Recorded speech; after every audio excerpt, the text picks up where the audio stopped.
네, 이번 달 수출 성적표가 나왔습니다. 이달 들어 열흘간 우리나라 수출은 지난해 같은 기간과 비교하면 좋은 흐름을 나타냈는데요. 반도체와 승용차가 수출을 끌어올렸지만 반도체 설비 관련 품목의 수입도 늘어서 수출액에서 수입액을 뺀 무역 수지는 소폭 적자를 기록했습니다. 취재기자 연결합니다. 박연신 기자. 네, 박연신입니다. 이달 10일까지 집계된 수출입 실적과 주요 흐름부터 설명해 주시죠. 네, 이달 1일부터 10일까지 우리 수출은 158억 달러로 지난해 같은 기간보다 6.4% 증가했습니다. 승용차와 반도체, 선박 등이 고르게 늘어난 영향인데요.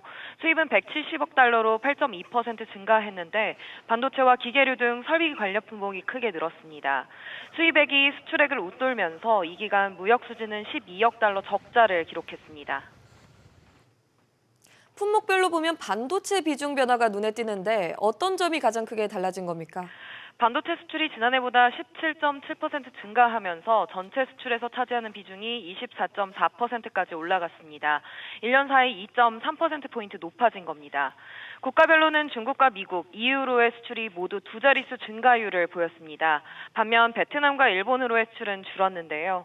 이달 초 반도체 제조 장비 수입이 지난해 같은 기간 대비 59% 넘게 늘었는데 반도체 호황의 관련 기업들이 생산시설 확충에 나선 것으로 풀이됩니다. 이렇게 반도체 중심의 수출 호조로 트럼프 미국 행정부발 관세 전쟁 여파에도 올해 우리나라는 무역 흑자를 보이고 있는데요. 올 1월부터 이달 10일까지의 누적 수출액은 5,949억 8,700만 달러로 1년 전보다 2.4% 늘어 수입액을 웃돌면서 551억 달러의 무역 흑자를 기록했습니다. SBS 비즈 박연신입니다. 그동안 SK하이닉스가 독주해온 글로벌 고대 역폭 메모리 HBM 시장에 판도 변화의 바람이 불고 있습니다. 삼성전자가 엔비디아 공급망에 복귀하면서 글로벌 HBM 시장의 지각 변동을 예고했습니다. 조슬기 기자가 보도합니다. 지난달 30일 저녁 서울 삼성동 치킨집에서는 전 세계가 주목한 치맥 회동이 열렸습니다. 젠슨왕 엔비디아 CEO는 이재용 삼성전자 회장, 정의선 현대차그룹 회장과 깐부 동맹을 맺고 친분을 과시했습니다. Tonight, I brought a couple of friends to enjoy CHIMEC. They're world famous CEOs. Where are they? 삼성 입장에서 이날 만남은 단순한 친목 그 이상의 자리였습니다. 3분기 실적 발표를 통해 5세대 HBM인 HBM3E가 모든 고객들을 대상으로 양산 판매 중이라며 엔비디아 공급망 복귀를 공식적으로 알렸습니다. 또 내년 HBM 시장 주류가 될 HBM4 개발을 완료하고 고객들에게 샘플을 출하했다며 반격을 예고했습니다. HBM4의 경우 지난 7월 말 실적 발표에서 말씀드린 바와 같이 이미 개발을 완료하여 모든 고객들에게 샘플을 출하한 상태로 고객 과제 일정에 맞추어 양산 출하 준비가 되어 있습니다. SK하이닉스도 지난 3월 업계 최초로 HBM4 샘플을 출하한 뒤 하반기 양산 준비를 끝내고 내년 HBM4 본격 공급을 예고했습니다. 글로벌 메모리 반도체 3위 기업인 미국의 마이크론도 최근 국내 반도체 엔지니어 채용에 적극 나서는 등 삼성과 SK를 바짝 추격하고 있습니다. 최근 젠슨왕 CEO도 대만 TSMC 연례체육대회에 참석해 메모리 3사로부터 최첨단 샘플을 받았다고 언급하는 등 차세대 HBM 선점을 위한 주도권 경쟁은 이미 시작됐습니다. SBS 비즈 조슬기입니다. 우리나라의 금융 시스템 취약성을 보여주는 지수가 있습니다. 이 수준이 코로나 팬데믹 이후 처음으로 3분기 연속 오른 것으로 나타났습니다. 가계빚 증가와 부동산 가격 상승에 중장기적인 금융 불안이 커지고 있는 것으로 보이는데요. 신다미 기자. 네, 신다입니다. 네, 한국은행이 우리나라 금융 시스템에 대한 평가를 내놨죠. 네, 지난 3분기 금융 취약성 지수는 32.9로 전분기보다 1포인트 높아졌습니다.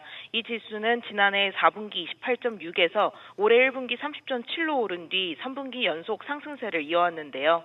지난 2020년 2분기부터 2021년 3분기까지 5분기 연속 상승 이후 최장기간 상승세를 보이고 있습니다. 한은은 신용축적과 자산가격, 금융기관 복원력 등 중장기 금융 취약성 지표를 종합해 분기마다 금융 취약성 지수를 산출하고 있는데요. 통상적으로 가계와 기업 부채가 늘고 부동산 등의 가격이 오르면 지수가 상승하는 경향을 보입니다. 여기에 주요 거시 건전성 지표들도 악화되고 있다고요? 네, 그렇습니다. 대표적으로 명목 GDP 대비 가계부채 비율은 올해 2분기 말 89.7%로 전분기보다 0.3%포인트 상승했는데요. 이 비율이 상승한 건 2021년 3분기 말 이후 15개 분기 만에 처음이었습니다. 이에 더해 정부가 627 대출 규제에 이어 후속 대책을 연달아 발표했지만 수도권 중심으로 주택가격은 지속적으로 오르고 있는데요. 월별 서울 아파트 매매 가격 지수는 지난달 100.984로 2022년 9월 이후 처음으로 100선을 넘어섰습니다. 4대 금융지주의 올해 3분기 말 1에서 3개월 미만 연체된 요주의 여신은 총 18조 3,490억 원에 달해 역대 최대치를 경신하며 금융기관의 건전성 지표도 악화됐습니다. SBS 비즈 신다입니다. 분식회계를 포함한 불공정 거래를 신고하면 포상을 받습니다. 신고한 고발자에겐 최대 10억 원의 포상금이 지급되는데요. 올해도 신고가 늘면서 정부가 내년에 잡아놓은 예산까지 모두 소진된 걸로 나타났습니다. 취재기자 연결합니다. 이민우 기자. 네, 이민호입니다. 네, 정부 측에서 제시한 예산안은 얼마인가요? 네, 금융위원회는 내년 회계부정 신고 포상금으로 필요한 예산을 12억 4천만 원으로 제출했습니다. 지난해보다 3배 가까이 늘어난 셈입니다. 외부검사법에 따라 금융당국은 회계부정의 적발과 조치에 도움이 된 경우 신고인에게 포상금을 지급하고 있는데요. 최근 4년간 회계부정 신고 건수와 지급된 포상금은 꾸준히 늘어났습니다. 특히 지난 2013년 회계부정 신고 포상 규정을 개정해 건별 포상 한도를 최대 5억 원에서 10억 원으로 올리고 기여도에서 정성적 요소를 최소화한 영향입니다. 금융위는 새 정부가 자본시장 분식회계 등 불공정행위 근절을 강조하고 있고 신고 포상 활성화를 진행 중인 만큼 증액을 요청했다고 설명했습니다. 네, 정부가 짠 예산이 계속 소진되고 있다는 건데 집행 속도 어떻습니까? 네, 예산 집행률을 매년 상승해 최근 2년 연속 100%를 기록했습니다. 올해 9월까지 상정된 제재 안건 7건의 포상금으로 이미 내년도 예산인 12억 4천만 원을 다 쓴 상태이기도 한데요. 9월 이후와 내년도 몫은 2027년 예산을 통해 지급하게 될 수밖에 없습니다. 일단 내년도 예산 편성을 위해서는 국회에서의 심의 과정과 통과가 필수적인데요. 앞서 회계부정 신고 포상금 예산은 지난해 11월 열린 정무위 전체회의에서 7억 원 증액됐지만 예결위와 본회의에서 부결돼 올해 예산에 미반영된 바 있습니다. 회계부정 신고가 늘고 있지만 예산 축소나 부족으로 포상금 제도가 다시 비활성화될 수 있다는 우려가 일각에서 나옵니다. SBS 비즈 이민호입니다.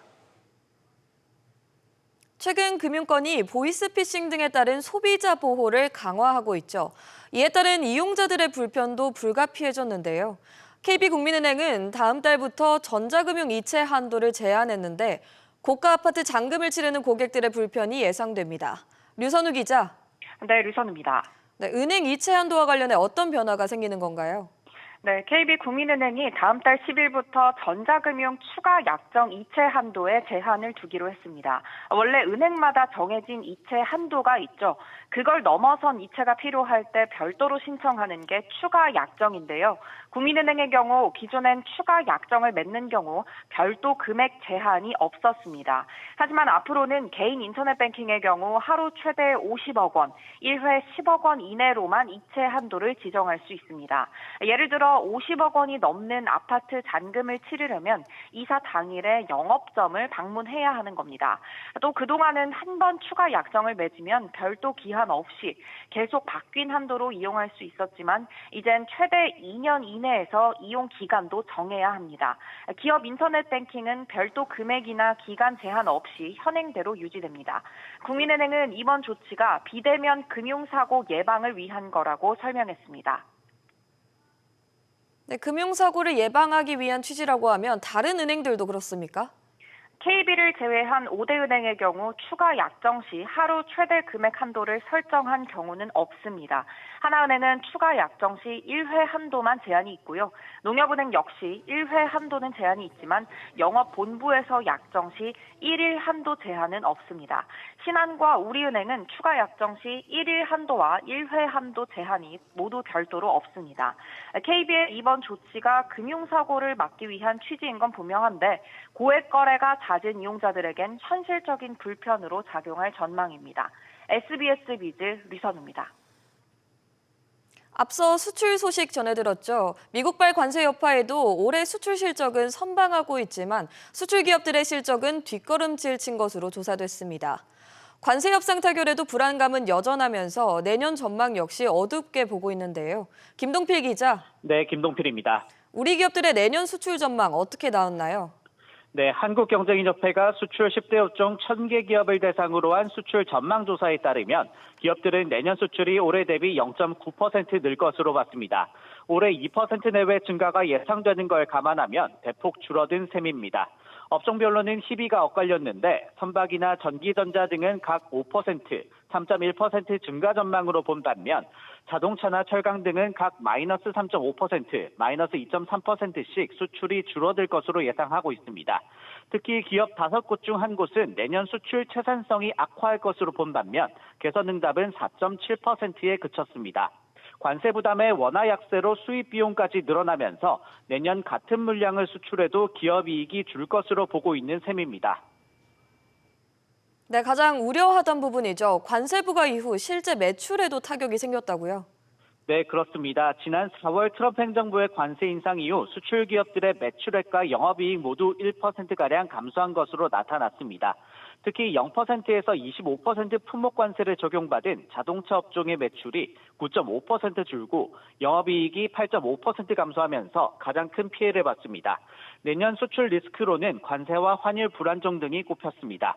한경협은 관세 협상 타결에도 기업들은 여전히 통상 불확실성을 체감하고 있다라면서 외교 노력과 함께 세제 지원이나 외환 시장 안정 등 수출 경쟁력 강화 정책도 필요하다라고 제언했습니다. SBS 비즈 김동필입니다. 우리 정부가 구글이 신청한 고정도 밀도 지도의 반출 여부를 논의하고 있습니다. 정부는 앞서 2차례 결정을 미뤘는데 오늘 10시에 연 회의에선 결론이 나올지 관심이 모입니다. 취재기자 연결합니다. 김한나 기자. 네, 김한나입니다. 네, 구글은 정부가 제시한 3가지 요구 중 2가지를 충족시키겠다는 입장인데 어떤 요구인가요? 네, 정부는 안보시설 가림 처리와 좌표 노출 금지, 데이터 센터 국내 운영 조건을 내걸었는데요. 구글은 지난 9월 기자간담회를 열고 위성 이미지의 보안 시설을 가림 처리하겠다고 밝혔습니다. 또 한국 영역의 좌표 정보를 지도 이용자들에게 보이지 않도록 조치하라는 정부의 요구도 받아들이겠다고 설명했습니다. 다만 국내 데이터 센터를 설립하겠다는 조건은 수용하지 않았는데요. 앞서 정부는 2007년과 2016년 2차례 보안 우려를 이유로 구글의 요청을 거부한 가운데 이번에도 지도 반출 허용 가능성이 높지 않아 보입니다. 네, 구글뿐 아니라 애플도 지도 반출을 요청한 상태죠. 네, 그렇습니다. 애플은 구글에 이어 지난 6월 우리 정부에 1대 5천 고정밀 지도 반출을 신청했는데요. 이에 대한 결정은 다음 달 8일로 예정돼 있습니다. 애플은 블러 처리와 위장 저해상도 처리 등 정부가 요구하는 보안 조치를 국내 여건에 맞춰 수용하겠다는 입장을 밝혔는데요. 애플은 구글과 달리 국내에 서버도 두고 있어 정부가 오늘 구글의 요청을 받아들인다면 애플 역시 동일한 결과가 나올 수 있는 상황입니다. SBS 비즈 김한나입니다. 대규모 미정산 사태로 기업 회생 절차를 밟던 위메프에 법원이 결국 파산 결정을 내렸습니다. 위메프 내에서 물건을 사거나 판 사람들이 못 받은 6천억 원가량의 피해액은 돌려받기가 어려운 상황이 됐습니다. 취재기자 연결합니다. 정광윤 기자. 네, 정광윤입니다. 네, 위메프가 회생 절차를 밟고 있었는데 계속 이어가기 어렵다는 결론인 거죠? 네, 서울회생법원은 위메프의 회생 절차를 중단하고 파산을 선고했습니다. 지난해 7월 대규모 미정산 사태가 불거지고 기업 회생을 신청한 지 1년 4개월 만인데요. 팀원과 달리 인수자를 끝내 찾지 못한 채 공중분해되는 결말을 맞게 된 겁니다. 앞서 재판부는 사업을 청산할 때 가치가 계속할 때 가치보다 크다는 것이 밝혀졌고 법원이 정한 지난 9월 4일까지 회생 계획안 제출이 없었다고 밝혔는데요. 위메프의 계속기업 가치는 마이너스 2,234억 원, 청산 가치는 134억 원으로 조사됐습니다. 지난달 미정산 피해자들은 회생 절차를 연장해달라며 항고장을 냈지만 법원이 보증금 30억 원을 요구했고 마련하지 못하자 각하했습니다. 네, 피해자들이 한둘이 아닌데 앞으로 어떻게 되는 겁니까? 사실상 한 푼도 받지 못할 것으로 보입니다. 파산 절차에선 직원들의 밀린 임금과 퇴직금, 세금을 먼저 변제하고 남은 돈을 일반 채권자들에게 갚도록 돼 있는데요. 위메프의 총 자산은 486억 원이고 부채 총계는 그 10배에 가까운 4,462억 원입니다. 피해자 규모는 물건을 팔고 대금을 정산받지 못한 판매자와 돈을 내고 물건을 받지 못한 소비자를 합쳐 10만 8천여 명이고 총 피해액은 5,800억 원 수준으로 전해졌습니다. 피해자들로 구성된 비상대책위원회는 법원의 이번 판결에 대해 10만 피해자들은 구제율 0%, 즉 한 푼도 돌려받지 못한다는 사망 선고를 받았다며 국가와 제도 그 어디에서도 보호받지 못했다고 지적했는데요. 온라인 플랫폼 사기 피해자 재발 방지를 위한 특별법 제정 등을 위해 계속해서 목소리를 낼 것이라고 강조했습니다. SBS 비즈 정광윤입니다. 대표적인 탈모 치료제죠. 미녹시딜이 알약을 넘어 간편하게 바르고 뿌리는 형태로 많이 소비되고 있습니다. 그런데 약에 직접적으로 닿은 게 아니라 이 약을 발랐던 피부만 접촉해도 아이들에게 이상 증상이 나타나는 사례가 속출하고 있습니다. 당국이 조치에 나섰는데요. 이정민 기자. 네, 이정민입니다. 네, 식약처가 미녹시딜 제품에 대해 경고 조치를 내렸죠. 네, 식품의약품안전처는 미녹시딜 성분의 의약품에 어린이와 미녹시딜을 바른 부위 간 접촉을 피해야 한다는 경고 문구를 추가하기로 했습니다. 해당 제품은 현대약품의 마이녹실과 존슨앤존슨의 로게인폼, 동성제약의 동성미녹시딜 등 47개에 달합니다. 식약처는 유럽의약품청의 안전성 검토 결과를 토대로 허가사항 변경안을 마련했다고 밝혔는데요. 미녹시딜을 바른 피부와 접촉한 영아에게서 다모증 사례가 유럽을 중심으로 다수 보고됐습니다. 남아있던 약 성분이 아이의 피부를 통해 흡수되면서 얼굴 등 국소 부위뿐 아니라 온몸에 털이 과도하게 자라는 부작용이 나타난 겁니다. 네, 원래도 탈모약은 조심해야 할 사항들이 있었잖아요. 네, 임신부나 가임기 여성이 탈모약을 복용하면 태아의 생식기 발달에 영향을 줄 수 있고 쪼개진 알약을 만지는 것만으로도 피부를 통해 약 성분이 흡수될 위험이 있는 것으로 알려져 있습니다. 이런 가운데 국내 탈모 인구는 약 1,000만 명으로 중장년층 남성뿐 아니라 젊은 세대로까지 확산되면서 관련 제품 시장 규모도 4조 원을 넘어섰습니다. SBS 비즈 이정민입니다. 대통령 집무실이 3년여 만에 다시 청와대로 돌아갑니다. 대통령실은 올해 안으로 청와대에서 직무를 재개하기 위해 다음 달 20일까지 이전을 마치는 것을 목표로 하고 있습니다. 용산 대통령실 연결합니다. 우영준 기자. 네, 대통령실입니다. 네, 복귀 날짜가 나왔다고요? 네, 대통령실 관계자에 따르면 현재 대통령실 내부에선 12월 20일을 목표로 이전 작업이 진행되고 있는 것으로 파악됐습니다. 앞서 강훈식 비서실장은 지난 6일 국회에 출석해 연내를 목표로 공사가 진행 중이라고 밝힌 바 있습니다. 대통령실 관계자는 현재 여민관을 비롯해 청와대 시설 내부 인테리어 공사가 한창 진행 중이라며 전산 장비들은 일부 이전을 했고 개통 등 테스트 작업이 현재 진행 중이라고 말했습니다. 특히 지하벙커로 불리는 국가위기관리센터는 지난 정부 청와대에서 용산으로 이전을 하면서 재난망 규모를 80여 개로 확대했는데 그만큼 관리와 보안에 필요한 작업도 복잡해졌습니다. 이 관계자는 지금 작업 정도로 봤을 때 다음 달 20일 이사 완료 후 연내 청와대 업무 시작이 가능할 수 있을 것으로 본다고 설명했습니다. 현재 통신과 인프라 이전 작업은 지난 7월 말 KT가 선정이 됐고 국가위기관리센터 이전까지 청와대 핵심 인프라 이전 작업을 총괄하고 있습니다. 그런데 대통령 관저 이전은 좀 더 시간이 걸릴 것으로 예상된다고요? 네, 그렇습니다. 대통령 관저 이전 시점은 내년 상반기가 될 것으로 보입니다.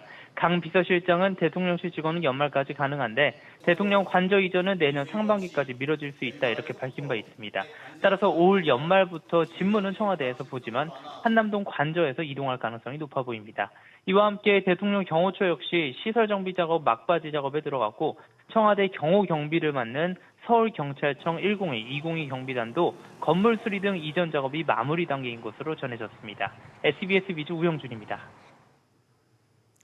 한 달 넘게 이어지고 있는 미국 연방정부의 셧다운이 종료 수순을 밟고 있습니다.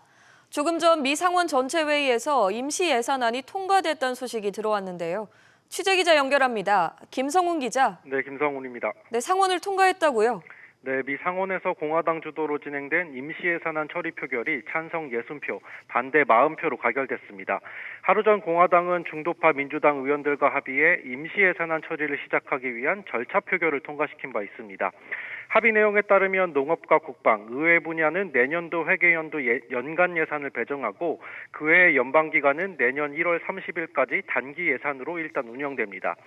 연방 공무원들에 대한 체불급여 지급과 해고된 공무원들의 복직 약속, 그리고 푸드스탬프로 알려진 저소득층 식비 지원 프로그램의 내년 9월까지 별도 재원 확보 등도 담겼습니다. 최대 쟁점인 오바마 케어 보조금 지급 연장 문제는 합의안에 포함되지 않았지만 공화당은 12월 둘째 주까지 반드시 포기를 진행하겠다고 약속했습니다.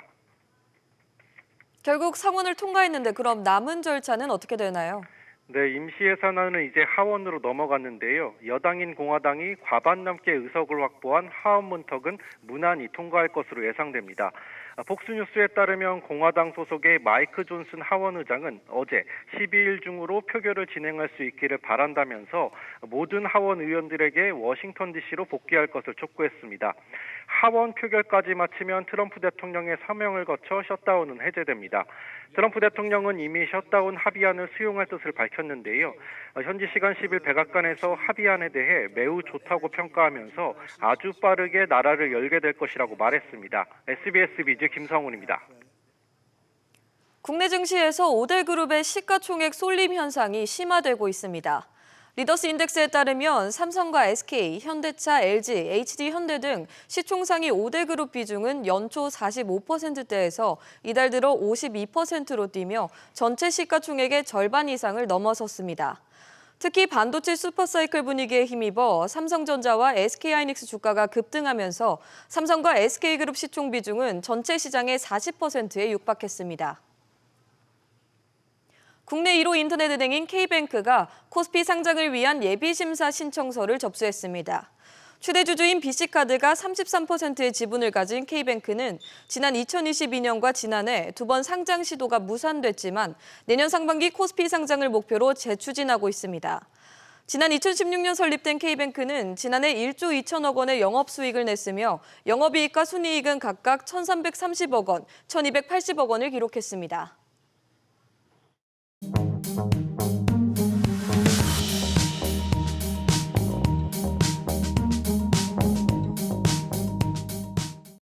안녕하세요. K웨더 공기지능센터에서 전해드리는 대기오염 예보입니다. 전국 미세먼지 실황을 보시면 대부분 지역이 쾌적합니다.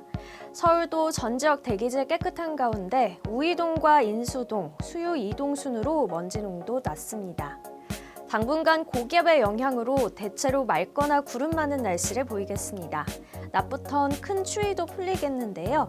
한낮 서울 14도, 부산 17도 예상됩니다. 대기의 순환이 원활해 오후에도 깨끗한 공기가 예상되고 있습니다. WHO와 환경부 기준 전국 미세먼지 농도 보통 수준이 예상됩니다. 내일 수도권과 충청 등 중서부 지역의 공기가 탁해지겠고 수능일인 목요일 전국 나쁨에서 한때 나쁨 단계를 보이겠습니다. 수험생분들 호흡기 관리 유의하셔야겠습니다. 지금까지 대기오염 예보였습니다.